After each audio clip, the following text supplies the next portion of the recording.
Golgi Álvarez, mi nombre. No es el mejor dibujo, pero ¿qué hay ahí? De entrada, ¿qué ves? ¿Ah? Un territorio. Un territorio. ¿Ok? ¿Qué hay? Montañas con una torre de energía, un trazado urbano. Ajá. Ajá. Ajá. ¿Qué más? Son cultivos. ¿Se mira como cultivos? No es un lecho de basura, no. Sí, cultivos, son cultivos. Está bien. ¿Qué más ves? La representación de un territorio. Ok, podríamos decir que es un modelo mal dibujado de un territorio. Ok. ¿Qué más? ¿Alguna otra cosa que ves allí? ¿Ah? Ajá. La intención de hacer algunas capas sobre ello. ¿Cómo qué capas, por ejemplo?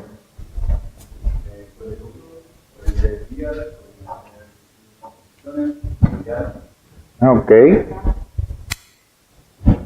¿Temas? Hay temas allí, ¿verdad? Ok. ¿Qué es el tema que nos toca hoy, nos interesa hoy? Ambiente. Ok. ¿Qué temas de ambiente hay? ¿Qué figuras hay de ahí? Ok, hay una capa de bosques. Suponiendo que los límites fueran así como los ponen, por aquí hay un hito, le pasa por encima a la parcela, y como existen en la realidad, este se tira hacia allá y por ahí va. Como podría ir por la cota, hay límites de bosques o de definiciones que van justo sobre una aproximación. ¿Ok? Entonces podríamos creer que hay un límite de una zona forestal, por lo tanto esto tendríamos una capa forestal. Si a eso se refiriera, ¿qué más hay? Ok, hay una cuenca. Y si esto fuera, aquí hay un puente, nadie lo ha visto. Si esto fuera el punto de mi corte, podría yo tener aguas arriba una microcuenca. Entonces podría ser el río, pues no se va a poder ver completo. Bien, se podría tener una capa donde va la vía, con un trazo urbano por aquí, y obviamente hemos dicho que por aquí hay una microcuenca, que su límite podría ir hacia adentro, y obviamente hay mucho más que eso. Okay. Ya no nos es extraño esto. Si a alguien todavía les extraña esa forma de representar, pues sería raro, pero en el fondo hemos llegado a asociar tanto una figura que venimos conociendo desde la escuela con una forma de representación espacial que no nos extraña. ¿Qué falta ahí? ¿Hay algún profesional aquí de áreas sociales? ¿No? ¿Qué falta ahí? Gente. Ahí hay gente. Apenas hay uno que se mira, el señor del sombrero va manejando el tractor. Sí, ahí sí me ha fallado el cálculo, ¿no? Pero al menos hay uno. Ok, ahí hay gente. Lo tradicional es pensar desde el lado de nosotros, los de geomática, es decir, y voy a poner capas, y voy a cruzar, y le voy a hacer un búfer alrededor del río, y voy a tirar los ejes de las calles, y voy a hacer cruces, y solemos pensar en datos. Pero al final, muchas de las cosas que se hacen se olvidan de que políticas públicas existen porque la gente existe. De modo que voy a dar una introducción al tema de administración de tierras, más allá de lo que es catastro, más allá de lo que es mapeo, cartografía, administración de tierras, tiene una amplitud un poco más allá. Porque al final los gobiernos, las instituciones públicas o privadas existimos para crear políticas, para afectar, beneficiar, identificar o incluso restringir los derechos de las personas que viven en esa población. Ok. Eso tiene 26 siglos, 2667 antes de Cristo.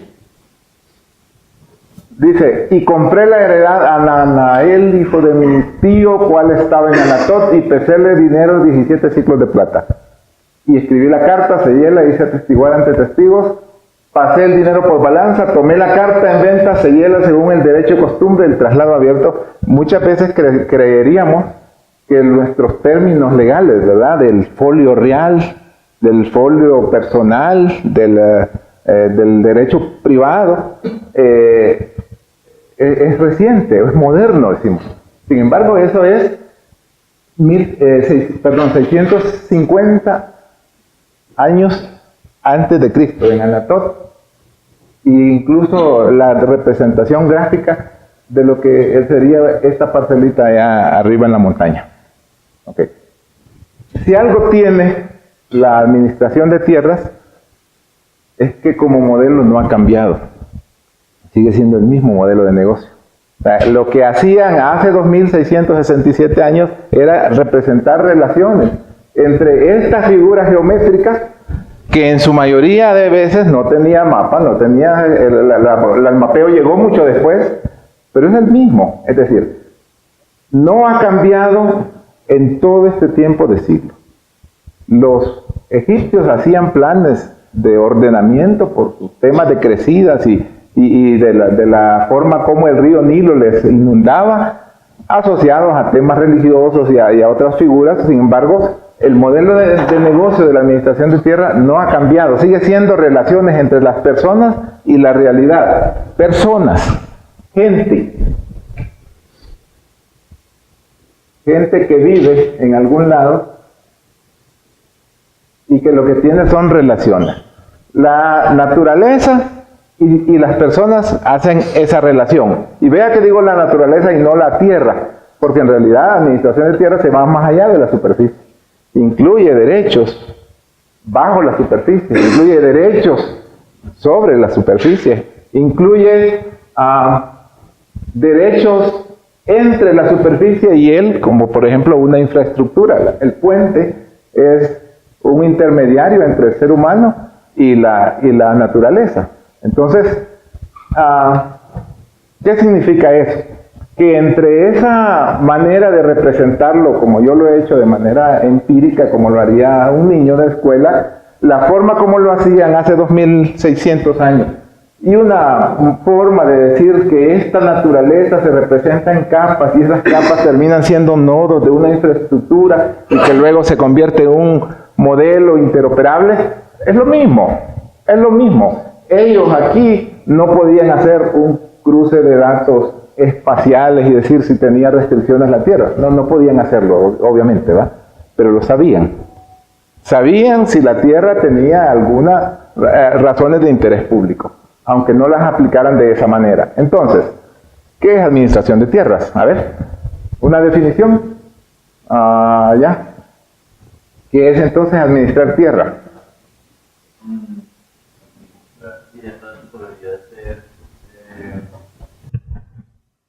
Plasmar en un territorio cómo se relacionan las personas y la naturaleza, tratar de gestionar.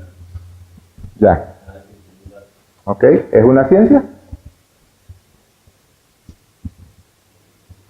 ¿Es una disciplina?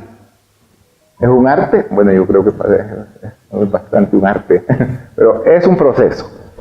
Es un proceso que como tal incluye algunas características que tienen los procesos: flujos, datos, entradas, salidas, procedimientos, herramientas. Se puede mejorar, se puede simplificar. La última palabra que me interesa para este fin: se puede modelar. Es un proceso para iniciar. La administración de tierra no es un campo estático. Aunque el modelo sigue siendo el mismo, lo que cambia son los medios. El medio de representación de una tableta de barro, de un papiro, a una hoja de papel, a un archivo digital, a un modelo espacial. Adicionalmente, convergen diferentes disciplinas. Disciplinas que convergen en la administración de tierras. ¿Qué disciplinas convergen en la administración de tierras? ¿Cuáles? Ciencias de la Tierra, sociología, geografía, ¿qué más? Sí, también la economía, cartografía, leyes, ok.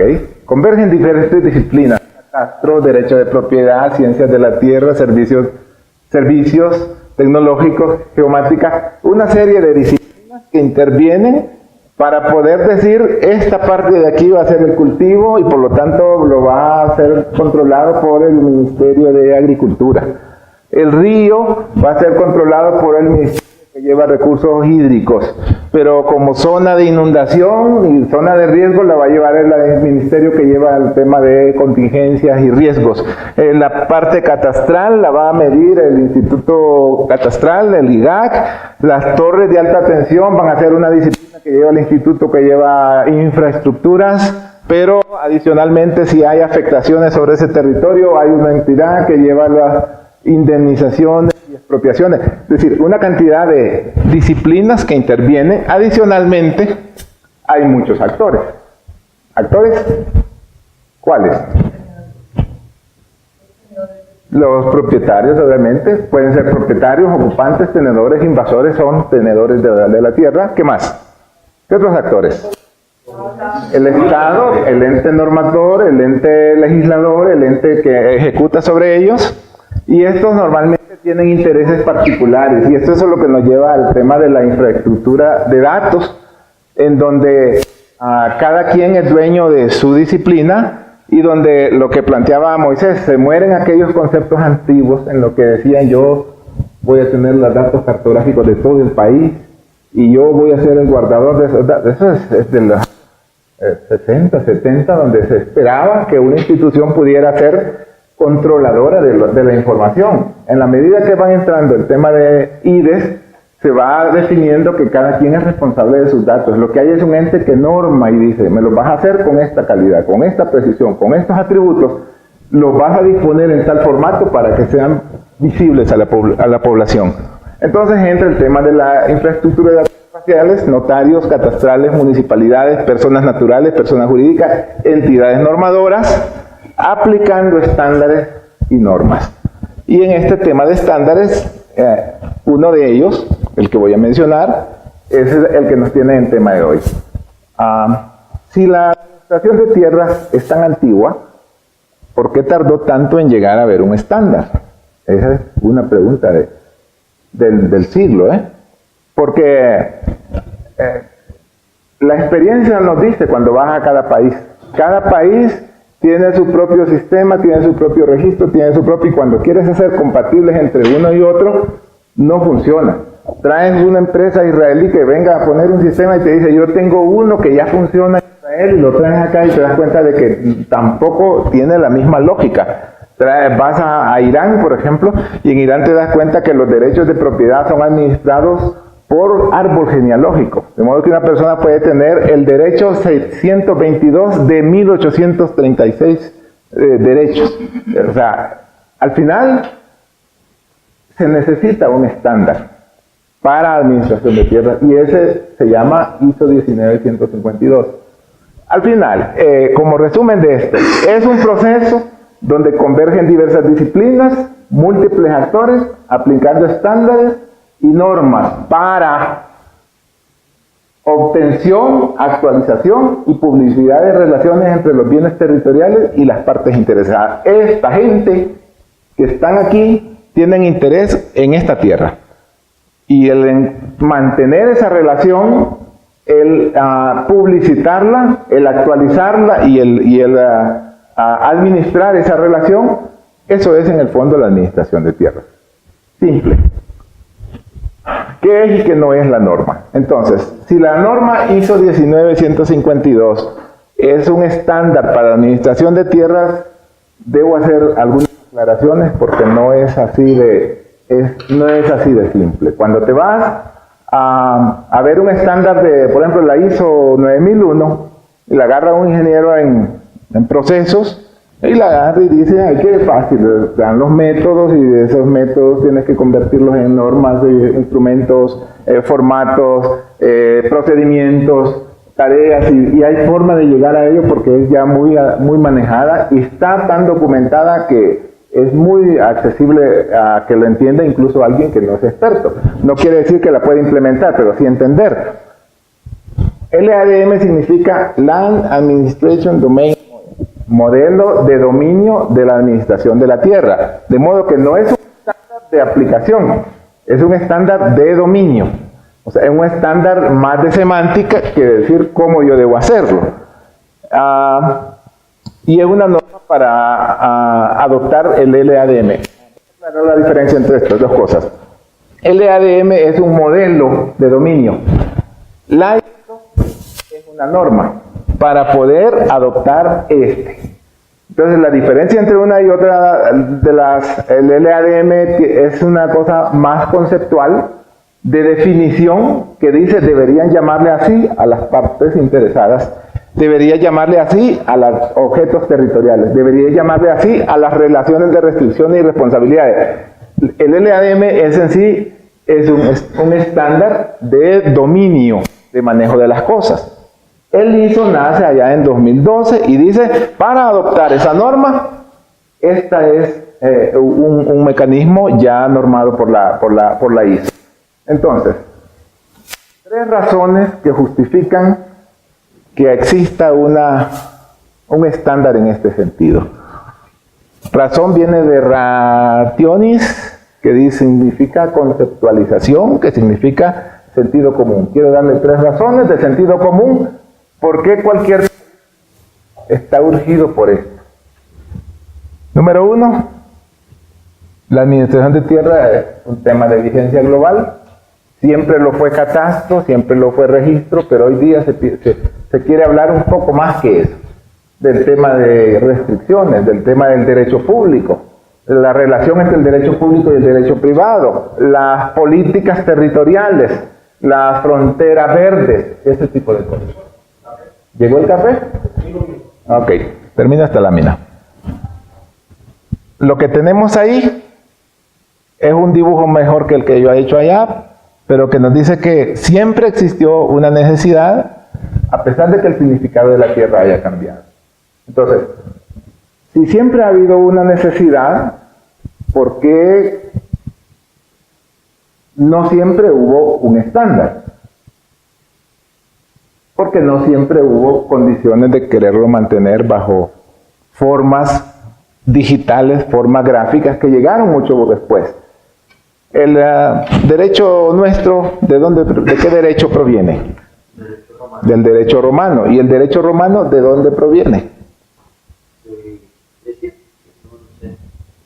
Ok, tradiciones y costumbres heredadas de la zona mediterránea, que el derecho romano lo que hizo fue consolidar y luego Napoleón vino y se paseó un poco más en las cosas. Pero eso es muy antiguo, pero se basaba en yo soy dueño de, y no solo aplicado a la tierra, yo soy dueño de una herencia, que algún día mi padre cuando se muera me la va a dar. Yo soy dueño de un derecho que tengo para pasar por aquí, es un derecho personal, ni siquiera un derecho real. Pero catastro llega tarde a esto, y la culpa de esto la tiene catastro, porque llega con fuerza después de las guerras. O sea, catastro, el tema de medición de la tierra existió mucho para fines de navegación, de viajes, de conquista, pero después de la Primera Guerra Mundial entra una urgencia, porque el catastro tenga que ver un poco con registro.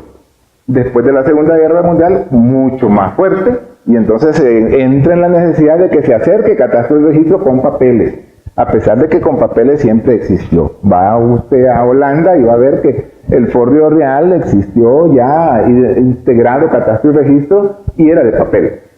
Pero la era tecnológica nos agarra en finales de los 60, principios de los 70, y eso va creando la necesidad de estandarizar formas de comunicación, formas de lenguaje entre este tipo de temas. Y eso nos lleva entonces a decir, siempre existió la necesidad. Pero hoy, con la era de la informática, es la que nos dice, hay mucha más urgencia.